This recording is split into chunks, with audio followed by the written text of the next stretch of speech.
Kayaknya kita harus sekali-kali bahas anime romance yang nuansanya agak berbeda lagi. Agak unik sih ini, karena anime kali ini bercerita tentang seorang pangeran atau Bochan yang mengalami kutukan penyihir. Apapun yang disentuhnya akan mati seketika, baik tanaman, binatang, sampai manusia loh. Sangat menakutkan bukan kalau dekat dengan Bochan?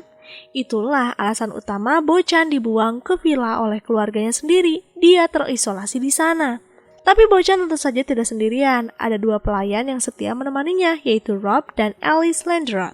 Alice ini adalah pelayan yang paling sering bersama Bochan, dan tentu saja di antara mereka berdua jadi muncul rasa cinta satu sama lain. Akan tetapi, walaupun mereka saling suka, sayangnya mereka tidak bisa berdekatan. Pegangan tangan saja tidak bisa. Nah, maka dari itu Bochan jadi bersemangat mencari cara untuk bisa menghilangkan kutukannya. Selain demi bisa bersama Alice, hilangnya kutukan ini juga bisa membawa Bochan kembali ke rumah asalnya dan menjadi pemegang tahta selanjutnya. Apakah bisa kutukan berat itu hilang begitu saja dan berhasil menyatukan cinta mereka berdua? So, berarti udah saatnya kita masuk ke dalam ceritanya. Inilah dia Shinigami Bochanto Kuromeido.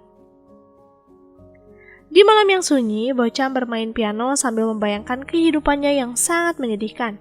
Di tempat seluas ini, Bochan hanya tinggal dengan pelayan. Tidak ada keluarga yang menemaninya. Hal itu terjadi karena Bochan saat masih kecil dikutuk oleh penyihir jahat, membuatnya tidak bisa menyentuh benda hidup di sekitarnya. Apapun yang disentuhnya pasti akan mati, baik tanaman, binatang, termasuk manusia. Semua yang pernah tinggal dengan Bochan ketakutan tiap dekat dengannya, termasuk ibunya sendiri, Gerbera. Untuk membuat keadaan aman, Gerbera mengisolasi Bochan di villa keluarga yang ada di puncak gunung jauh dari manapun. Tapi walaupun begitu, kehidupan Bochan tidak terlalu kesepian karena ada Rob dan Alice yang menemani, terutama Alice. Dialah yang selalu dekat dengan Bochan. Bahkan dia sering menggoda Bochan, menunjukkan hal-hal seksi yang bisa jadi loh Bochan terpancing ingin menyentuh Alice. Untungnya Bochan kuat menahannya. Alice ini memang tidak pernah ragu dekat-dekat dengan Bochan. Lalu pada suatu hari, setelah memberi makan Bochan, Alice memberitahu Bochan kalau teman masa kecil Bochan yang bernama Philip akan datang ke villa. Tentu saja hal ini sangat mengejutkan karena Bochan sudah lama tidak berinteraksi dengan orang lain selain Rob dan Alice. Tapi jika dipikir lagi, tidak heran sih Philip mau datang ke sini karena dulu hanya Philip lah yang selalu membela Bochan ketika anak lain menjauhi Bochan. Bochan jadi sangat tidak sabar bertemu dengan Philip. Dia membayangkan hal-hal menyenangkan, bahkan Bochan berlatih mengobrol. Tapi sayangnya itu hanya harapan Bochan saja karena ketika Philip datang, terlihat Philip membawa penjaga yang sangat banyak. Dari sini Bochan sudah tahu kan kalau Philip sebenarnya takut kepada Bochan. Bahkan Philip mencoba membujuk Alice loh untuk kabur bersamanya. Philip menganggap kalau Alice pasti terjebak di sini. Tentu saja Alice menolaknya beberapa kali karena Alice benar-benar tulus menemani Bochan. Untungnya tidak lama dari itu datang Bochan. Dia langsung menghentikan Philip mengganggu Alice. Melihat Bochan mendekat, Philip otomatis berteriak meminta Bochan menjauh, tapi dia sambil mengatakan kesana dasar monster. Philip pun menjelaskan tujuan sebenarnya ke sini, bukan karena ingin mengobrol dengan Bochan, tapi ini perintah Gerbera. Gerbera ingin melihat apakah Bochan sudah membaik kutukannya, tapi ternyata dari kejadian tadi saat Bochan menahan vas bunga, sudah terbukti kutukan itu masih ada. Setelah Philip pergi, Bochan mencurahkan isi hatinya kepada Alice. Bagaimana Bochan sangat putus asa dengan kehidupannya. Rasa suka Bochan kepada Alice juga sepertinya tidak pantas, karena menyentuhnya saja tidak bisa. Memberi hadiah bunga pun tidak bisa. Mendengar ucapan itu, Alice pun mengambil bunga layu yang disentuh Bochan. Di sini Alice memberitahu kalau sebenarnya bunga putih yang layu mempunyai arti cinta abadi, bersumpah akan mencintai selamanya.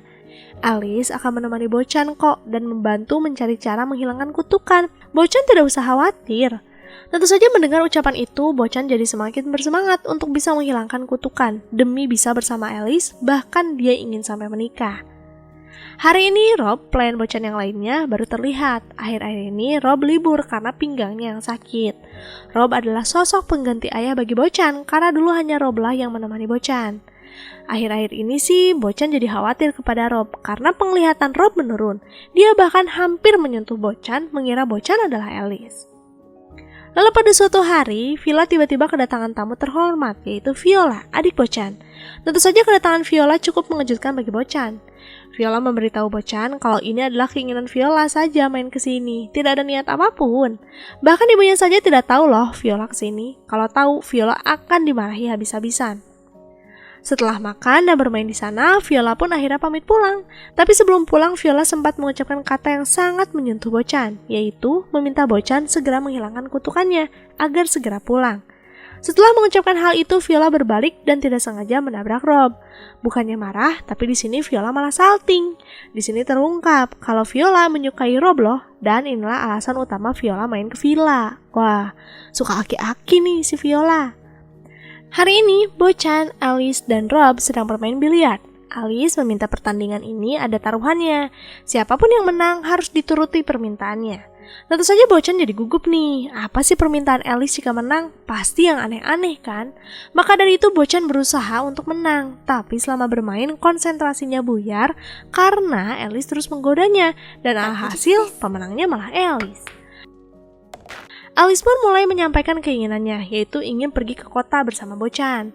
Tentu saja, Bocan sempat takut pergi ke tempat keramaian. Dia tidak ingin tubuhnya tidak sengaja bersentuhan dengan orang lain. Alice pun memberitahu Bocan kalau semuanya baik-baik saja kok. Ada kostum yang sudah Alice siapkan, yang bisa melindungi tubuh Bocan, dan inilah kostumnya. Walaupun Bocan harus menahan beban yang berat, dia tetap kok memenuhi keinginan Alice. Baju ini terbuat dari besi loh sekelilingnya. Mereka berdua sangat menikmati jalan-jalan di kota, tapi karena sedang banyak orang, Alice dan Bocan terpisah. Saat Alice mencari-cari Bocan, Alice malah ditarik oleh seseorang dengan kostum biarawati tengkorak. Tapi wanita ini memanggil nama Alice Sharon, nama ibu Alice. Alice pun memberitahu wanita ini kalau dia adalah anak Sharon. Mendengar itu, wanita itu pun pergi begitu saja. Sedangkan di sini Bocan tiba-tiba didatangi anak yang menangis karena terpisah dari ibunya. Bocan tidak ingin anak ini terlalu lama-lama menangis. Maka dari itu dia menghibur anak ini dengan bermain piano. Kebetulan di tengah lapangan ada piano. Lantunan piano yang bersemangat membuat orang di sekitar jadi tertarik. Mereka bahkan jadi ikut menari-nari di sekitar sana. Dan tentu saja keramaian ini menarik perhatian Alice. Mereka pun akhirnya berhasil bertemu lagi deh. Selain itu, anak ini juga berhasil bertemu dengan ibunya. Hari ini benar-benar sangat membuat Bocan senang karena sudah lama dia tidak keluar dari villa. Bocan mengajak Alice pergi ke danau nanti malam. Ada hal yang mau Bocan tunjukkan kepadanya. Dan seperti biasa, Alice dengan senang hati mengabulkan. Di danau, ternyata Bocan ingin menunjukkan indahnya langit di malam ini. Fenomena ini hanya bisa dilihat 10 tahun sekali loh. Itulah kenapa Bocan ingin menunjukkannya kepada Alice. Sebelumnya, Bocan melihat bintang indah ini hanya seorang diri. Dan kini Bocan ingin punya kenangan indah bersama Alice. Saat mereka asik melihat indahnya langit, angin kencang datang menyebabkan topi Bocan terbang. Tentu saja Alice otomatis berusaha meraihnya, tapi dia lupa kalau sekarang sedang di atas danau. Alhasil Alice tercebur. Bocan sangat bersalah. Dia meminta maaf karena tidak bisa menahan Alice agar tidak terjatuh ataupun menolong Alice naik ke perahu lagi. Mendengar hal itu, Alice pun menghampiri Bocan sambil mengatakan kalau memang Bocan tidak bisa menyentuh Alice, Alice ingin kok Bocan mencium Alice sekarang juga. Tidak peduli dengan efek sentuhannya nanti. Menurut Alice akan sangat romantis kan, mati ketika dicium oleh orang yang dicintai. Bocan awalnya berniat mencium Alice, tapi lebih baik menahannya saja kan, daripada harus kehilangan Alice lama-lamanya. Karena Bocan mengurungkan niatnya, Alice pun menggoyangkan perahu agar Bocan ikut tercebur saja dengannya. Karena baju mereka berdua basah, mereka pun menghangatkan tubuh di depan perapian. Di sini Alice mengajak Bocan melihat lagi bintang-bintang 10 tahun ke depan. Mendengar hal itu tentu saja Bocan jadi salting, karena berarti mereka akan bersama untuk 10 tahun ke depan. Salju mulai turun. Sebelum tidur, Alice memberikan shawl buatan tangannya sendiri agar menghangatkan tubuh Bocan di malam ini. Tentu saja Bocan sangat senang. Saking senangnya, Bocan memakai shawl kemanapun dia pergi. Bahkan Bocan tidak ingin mencuci shawlnya, walaupun itu kotor setelah bermain lempar salju. Lalu di sini, Alice menyadari kalau antingnya hilang. Mungkin terjatuh saat mereka main lempar salju. Padahal itu pemberian ibunya loh. Saat Alice berniat mengecek keluar, ternyata di luar sana sudah badai salju. Akan sangat berbahaya. Apa yang sedang Alice risaukan ternyata Bocan mengetahuinya. Maka dari itu tanpa menunggu waktu lama, Bocan pergi keluar mencari anting Alice. Tapi karena di luar sana saljunya sangat lebat, Bocan kelelahan, dia bahkan hampir pingsan. Di tengah kesadaran yang menurun, Bocan dikejutkan oleh suara seseorang yang membangunkan Bocan, dan saat menoleh, Bocan terkejut dengan sosok yang seperti ini. Walaupun menakutkan, sosok ini ternyata perempuan dan tetap mau membantu Bocan. Tentu saja Bocan menjauh, dia menjelaskan tentang kutukan yang dia alami. Perempuan ini pun menanyakan alasan Bocan berada di luar dengan keadaan cuaca buruk. Bocan menjelaskan semuanya sambil tetap menggali salju, tapi karena tubuhnya kembali kelelahan, Bocan kembali pingsan. Melihat perjuangan Bocan hanya untuk seorang pelayan tentu saja membuat perempuan ini tersentuh. Maka dari itu dengan kekuatan sihir api dia menghilangkan semua salju. Dan akhirnya dia menemukan anting Alice yang memang tertimbun di bawah. Tentu saja ketika Bocan sadar dia sangat terkejut. Kok bisa menemukan anting dengan cepat? Gadis ini pun mulai memperkenalkan diri. Dia bernama Kaf dan mempunyai sihir api. Saat ini Kaf ingin meminta Bocan membantunya juga, yaitu makanan, karena Kaf sangat lapar. Tanpa menunggu waktu lama, Kaf disuguhi beragam makanan enak. Di sini juga Kaf menceritakan kalau dia sedang kabur dengan teman masa kecilnya, Zane. Tapi di tengah jalan mereka terpisah. Akhir-akhir ini manusia memang sedang mengincar para penyihir. Itulah kenapa Kaf kabur-kaburan. Dia hanya sedang mencari tempat aman, yang dimana tempat itu tidak akan ada seorang pun yang menyadari kalau statusnya adalah penyihir. Mengingat Kaf ini penyihir, Bocan pun menanyakan kepada Kaf apakah dia tahu tentang cara menghilangkan kutukan yang dipunya Bocan.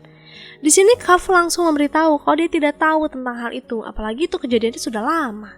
Setelah mendapatkan makanan enak, Kaf pun pamit pergi mencari temannya lagi. Lalu di sini Alice sedang bermain seluncuran, sedangkan Bocan hanya melihat di pinggir karena dia tidak bisa bermain ice skating. Saat Bocan asik melihat Alice, tiba-tiba terdengar suara yang ikut menimbrung mengagumi kecantikan Alice. Tapi anehnya suara itu berasal dari burung. Selain itu, burungnya ini menanyakan kepada Bocan apakah dia melihat gadis berambut merah sekitar sini, karena burung ini sedang mencari temannya yang terpisah. Mendengar itu, Bocan teringat dengan ucapan Kaf kemarin. Berarti burung ini adalah teman Kaf, Zane. Maka dari itu, Bocan memberitahu tentang pertemuannya dengan Kaf kemarin. Tapi di sini Bocan tidak tahu keberadaan Kaf, kan dia pergi begitu saja. Mendengar itu, Zane pun mulai menunjukkan sosok besarnya. Bocan tentu saja mengenalkan Zane kepada Alice. Tapi saat mereka berbincang, Alice tiba-tiba menggoyangkan dadanya. Dan tidak lama dari itu muncul kelawar kecil. Ketika dibawa keluar, ternyata kelawar ini adalah Kaf. Kaf membeku di perjalanan dan Alice menemukannya tadi saat berseluncur.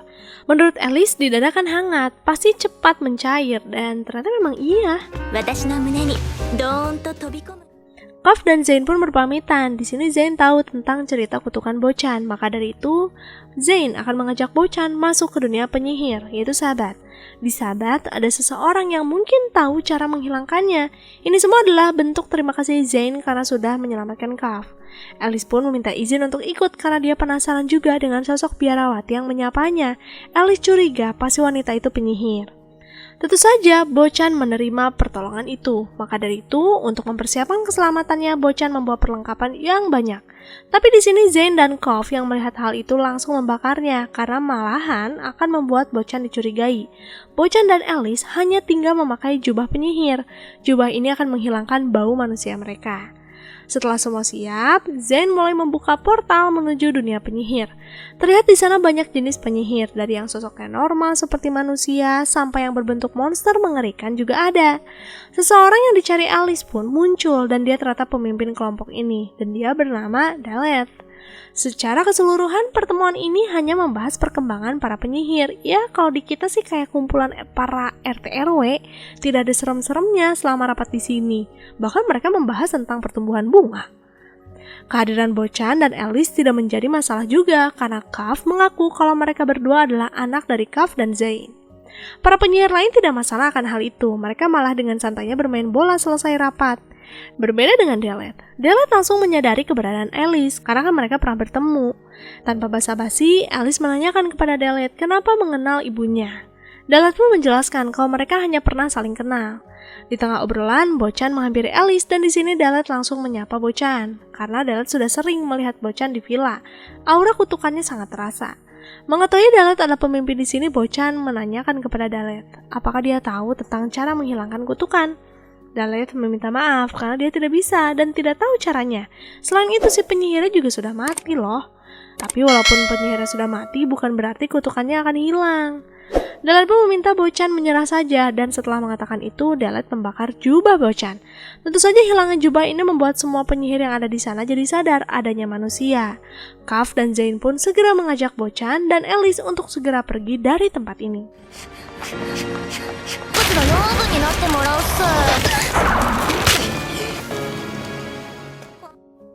Setelah berhasil melarikan diri, Bochan meminta maaf karena pasti Zain dan Kaf akan menanggung akibatnya. Mendengar itu, Zain malah tertawa. Dia merasa puas karena sudah membuat sahabat berantakan. Zain dan Kaf ini memang tidak suka kepada mereka semua, dan keributan ini memang sering terjadi, nanti juga mereka akan melupakannya. Bochan pun berterima kasih kepada Zain dan Kaf karena sudah membantunya menemukan jawaban tentang kutukan. Ya, walaupun hasilnya sangat membuat Bochan putus asa. Tapi di sini Alice menguatkan Bochan lagi kalau Alice akan selalu membantu Bochan dan mendampingi Bochan mencari cara menghilangkan kutukan. Tentu saja Bochan sangat bersyukur. Kini hidupnya dikelilingi orang-orang yang peduli kepadanya. Sejak kunjungan pertama, Viola jadi sering pergi ke villa dan selalu absen makan bersama. Walter yang merupakan anak kedua di keluarga ini sudah mencurigai kalau Viola pasti pergi mengunjungi Bochan. Di sini Walter mengungkapkan kekecewaannya karena Viola lebih menyayangi Bochan, padahal kan di sini Walter lah yang harus Viola hormati. Dengan santainya Viola memberitahu Walter kalau posisi Walter itu tetap seorang anak kedua. Jika Bochan nanti kutukannya hilang, pasti Bochan akan kembali berada di posisi pertama. Setelah mengatakan itu, Viola pun pergi begitu saja. Siapa sangka, walaupun Viola tidak menghormati Walter, di sini Walter tetap menjaga rahasia Viola loh. Walter memberitahu Gerbera kalau Viola pergi ke rumah temannya. Sedangkan di Villa Bochan, Viola sempat terkejut dengan kehadiran Kaf, karena kan mereka belum pernah kenal. Viola malah mengira Kaf adalah pencuri, tapi untungnya Bochan dan yang lainnya segera datang. Malam ini salju turun dengan lebat, dan hal itu mengingatkan Bochan dengan keadaan beberapa waktu lalu saat dia depresi dan sendirian. Di malam bersalju itulah pertama kali Rob memperkenalkan Alice. Alice masuk dengan santainya. Dia bahkan memberitahu Bochan kalau Alice tahu tentang kutukan yang dialami Bochan, karena dulu kan mereka pernah bermain. Alice adalah anak pelayan di keluarga Bochan kan? Karena Bochan berada di tingkat depresi yang berat, Bochan malah meminta dengan tegas untuk Alice menjauhi dirinya. Tapi walaupun begitu, Alice tidak menyerah loh. Hari demi hari, Alice tetap melayani Bochan. Lalu pada suatu hari, Bochan tiba-tiba meminta Alice datang ke kamarnya. Bochan akan menerima Alice, asalkan Alice bisa membenarkan semua kekacauan di tempat ini selama 3 hari. Bochan berharap dari tugas berat ini akan membuat Alice menyerah. Tapi, siapa sangka loh, hanya dalam waktu 1 hari Alice bisa menyelesaikannya. Bochan sangat terkejut kenapa Alice bisa menyelesaikan secepat itu. Di sini Alice memberitahu Bochan kalau semangatnya muncul ketika mengingat masa lalu mereka berdua dan kesempatannya untuk tetap tinggal di sini. Alice pun duduk di samping Bochan. Dia akan menunggu sampai Bochan tenang. Mendengar itu Bochan sangat bingung. Kenapa Alice tidak ragu duduk di dekatnya? Tapi sikap Alice ini tetap tidak meluluhkan Bochan. Bochan malah nekat pergi dari villa di tengah badai yang lebat. Bochan memilih menyerahkan takdir hidupnya yang menyedihkan kepada alam semesta. Apakah dia harus mati sekarang atau tidak? Di tengah kesadaran yang melemah, tiba-tiba sosok Alice muncul di hadapan Bochan. Alice melempar salju sambil memarahi Bochan yang tidak menghargai kehidupannya. Alice ingin Bochan hidup bahagia, mau tidak mau disentuh ataupun tidak tersentuh sekalipun. Bochan harus memikirkan perasaan orang di sekitar Bochan jika Bochan mengakhiri hidup, karena ada seseorang loh yang mencintai Bochan. Mendengar itu, Bochan hanya menangis tanpa mengucapkan satu kata pun. Sejak kejadian itu, Bochan akhirnya melihat ketulusan Alice. Di malam itu, untuk pertama kali Bochan mengatakan rasa sukanya kepada Alice loh. Hari ini malam Natal. Viola berniat menanyakan rencana malam Natal nanti kepada ibunya. Tapi yang Viola terima malah kritikan atas pakaiannya, yang menurut Gerbera sangat kekanak-kanakan. Seharusnya Viola mulai merubah gaya pakaian. Mendapat respon yang tidak diharapkan membuat Viola memutuskan untuk bermalam Natal di Villa Bochan saja. Lagi pula Bochan sama-sama keluarga. Selama di jalan, Viola memeluk hadiah yang sudah dia siapkan untuk Rob juga di sini. Viola tidak menyadari kalau Walter menyamar jadi pengemudi. Walter penasaran juga dengan kehidupan Bochan. Sesampainya di villa, Viola langsung masuk ke dalam sana dan tentu saja Walter menyusul. Tapi sebelum masuk ke dalam, Walter malah menemukan ada kado yang tergeletak begitu saja dan ternyata ini kado Viola untuk Rob. Karena tidak ingin membuang waktu, Walter memutuskan langsung masuk ke dalam dengan sangat hati-hati. Kebetulan di lorong Walter melihat ada kostum Sinterklas dan tentunya ini menjadi kesempatan yang bagus untuk menyamar. Sayangnya baru juga menggunakan kostum Santa, Walter malah bertemu dengan Cuff. Walter tentu saja gugup apa yang harus dijelaskan kepada Cuff. Tapi karena Cuff ini ternyata sangat suka Sinterklas, Cuff malah kegirangan ketika melihat Walter. Untuk menyempurnakan penyamaran, Walter malah jadi memberikan hadiah viola kepada Cuff. Dan dia pun pergi begitu saja, berharap Cuff tidak menempel kepadanya. Sayangnya, karena Cuff memang sangat mengidolakan Santa, Cuff pun membawa Walter ke ruang di mana Bocan dan yang lainnya berkumpul, ya walaupun harus melalui cerobong asap. Tentu saja, Viola langsung mengenai Walter. Dia memarahi Walter yang sudah mengikutinya. Di sini Bocan baru tahu sih kalau Walter tuh ini. Sudah lama kan mereka tidak bertemu. Melihat ada Bocan di sini, Walter langsung menantang Bocan untuk saling memperebutkan posisi penerus keluarga. Ocehan demi ocehan Walter sampaikan kepada Bocan, termasuk keluh kesahnya menjadi anak kedua. Di sini Bocan tidak peduli dengan posisi penerus keluarga. Untuk sekarang lebih baik merayakan malam Natal kan? Maka dari itu Bocan mengajak semuanya lanjut makan malam saja. Tentu saja Walter masih gengsi, maka dari itu dia memilih untuk menunggu di luar, sedangkan yang lain bersenang-senang merayakan malam Natal yang sangat hangat. Di malam lainnya, terlihat Bocan kesulitan tidur lagi. Alice pun menawarkan diri akan menemani Bocan sampai tertidur. Bocan kira Alice akan menunggu duduk di samping kasur, tapi ternyata Alice sampai berani tidur di samping Bocan.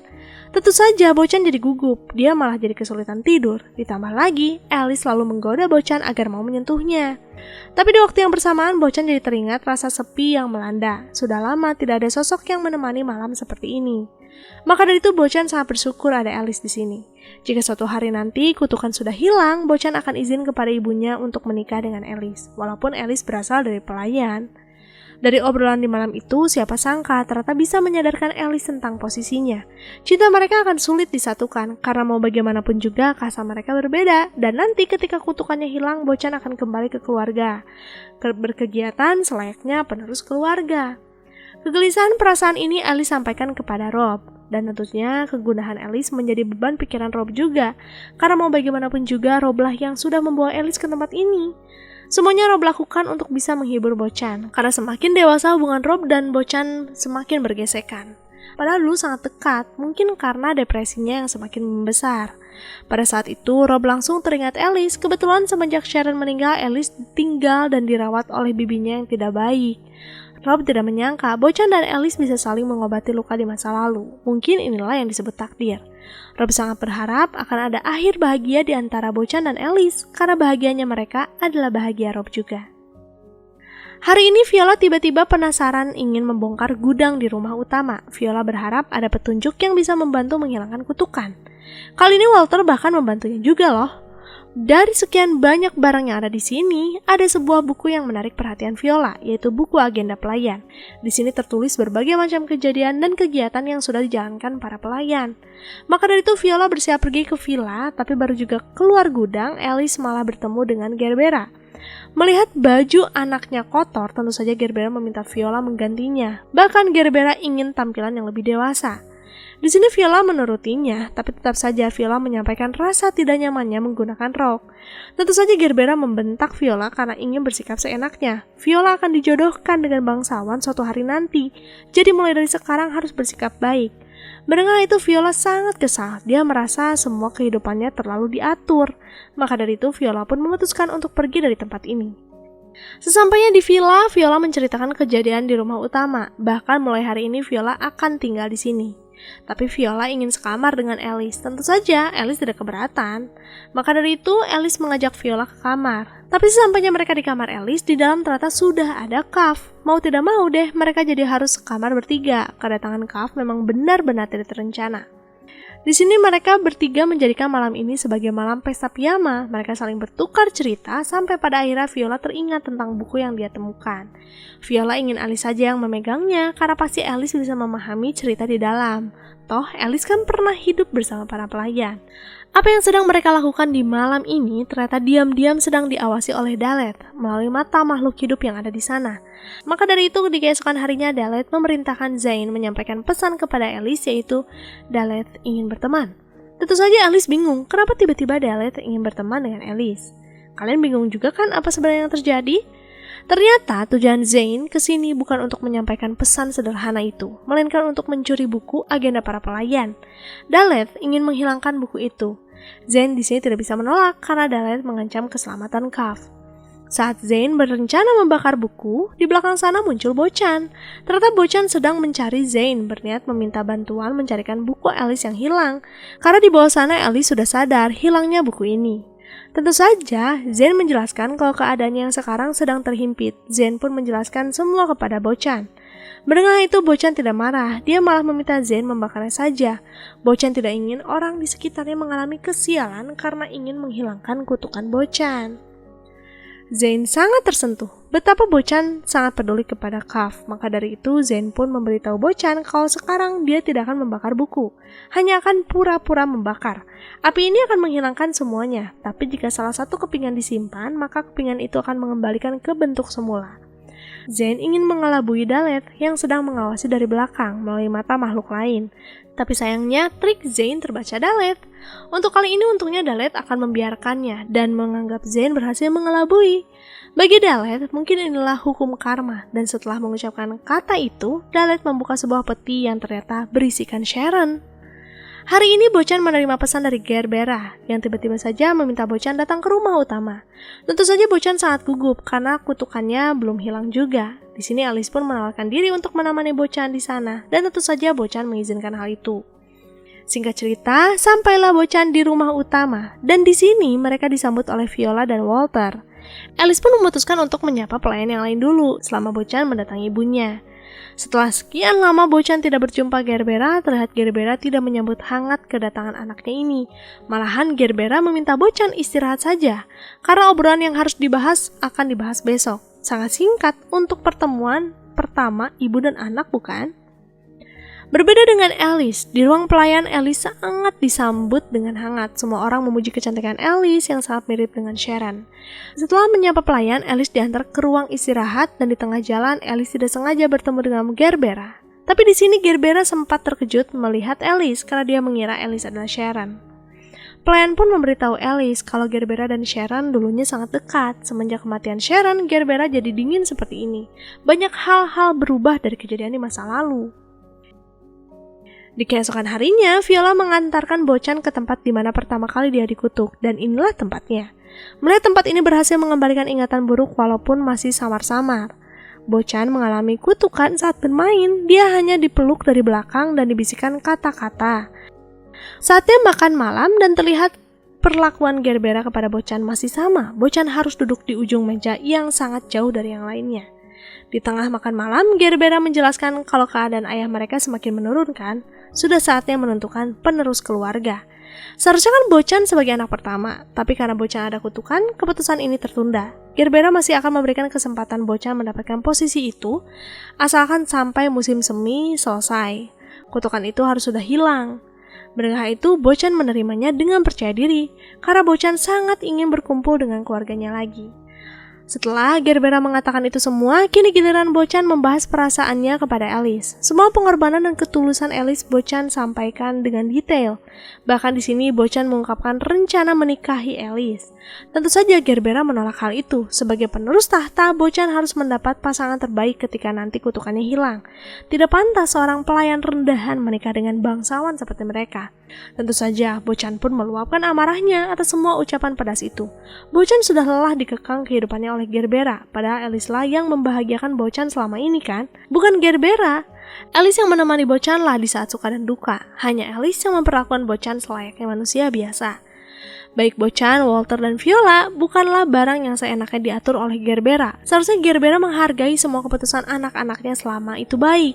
Setelah mengucapkan itu semua, Bochan pamit pulang. Para adik-adiknya mengikuti Bochan, bahkan mereka memuji keberadaan Bochan mengatakan semuanya. Melihat Bochan pergi, Gerbera hanya tersenyum. Walaupun pedih dengan ucapan Bochan, tapi di sini ada rasa lega karena ternyata Bochan semakin terlihat lebih dewasa.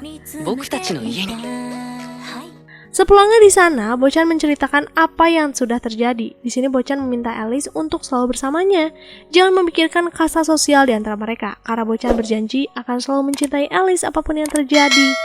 Mendengar itu tentu saja Ellie sangat tersipu malu. 人を愛することを教えてくれたんだ。 Apakah cinta mereka bisa bersatu? Apakah kutukan mereka benar-benar bisa hilang? Nah, untuk kelanjutan ceritanya ada di season 2 loh. Berarti next videonya kita bahas ini, oke? Makasih buat kalian yang udah mampir ke channel ini. Sampai jumpa lagi di next video. Jamatane, arigatou gozaimasu.